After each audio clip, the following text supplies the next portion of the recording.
to me his channel.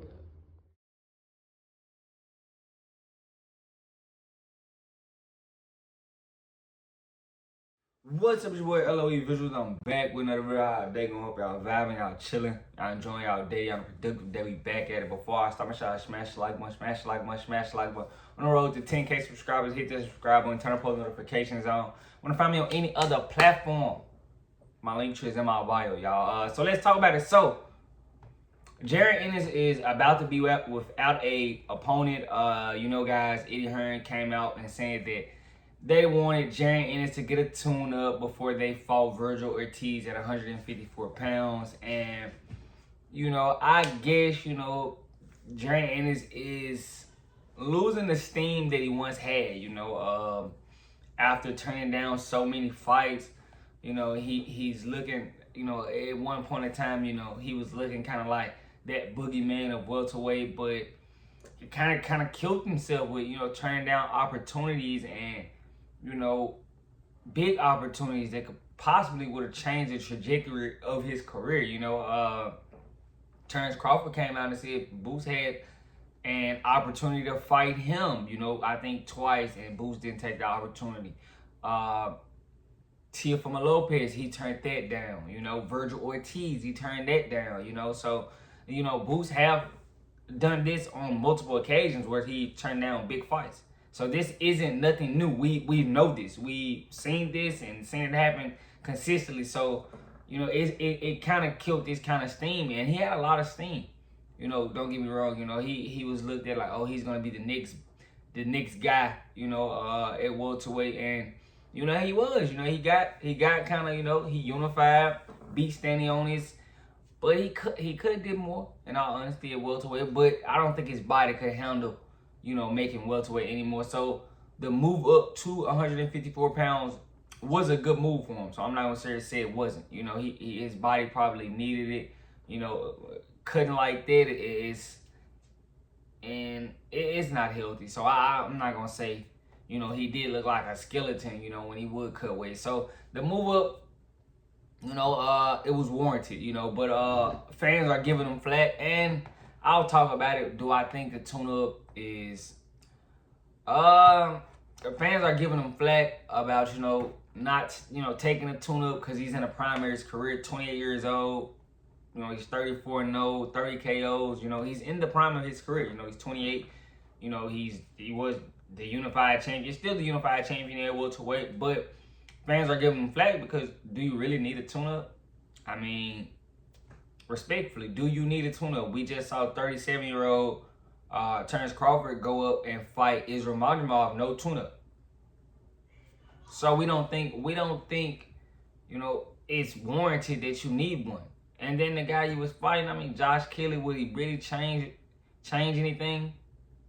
And I think, you know, fighting Virgil Ortiz, I think you and Virgil Ortiz would be a good fight. And I think you stylistically should be able to handle Virgil Ortiz. So I don't really think, you know, the tune-up is just necessary. You know, it's just, you know, I guess if you're trying to get confidence, but I mean, you should already be supremely confident. Stylistically, you can beat Virgil Ortiz.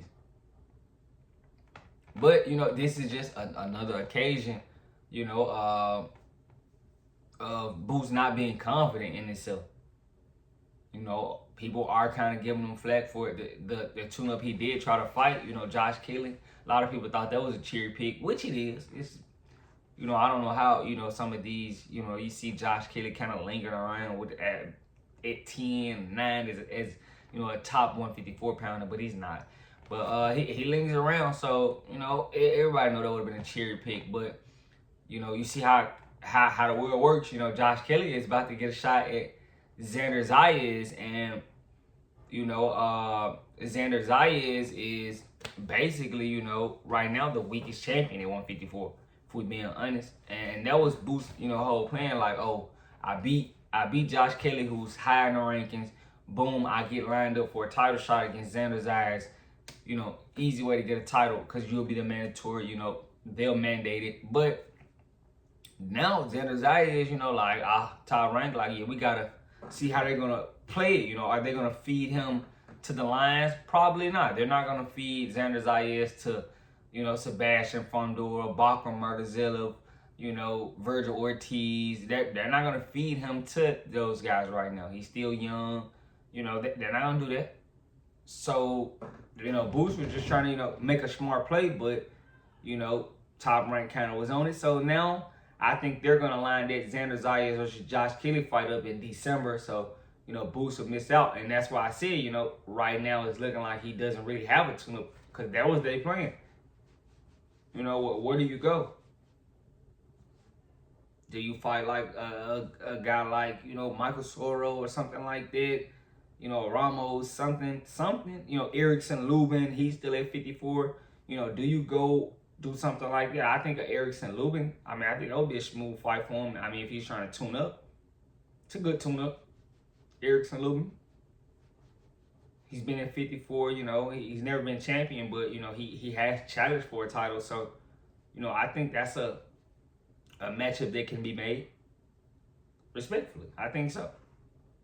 But, you know, Boost is going to have to pick it up because, you know, eventually, you know, time is just going to fly by, and Boost isn't going to be able to capitalize on the, you know, the steam he has. So, you know, he's already kind of losing that steam. So, you can't be turning down fights and, you know, taking super major tune-ups. You need a tune-up.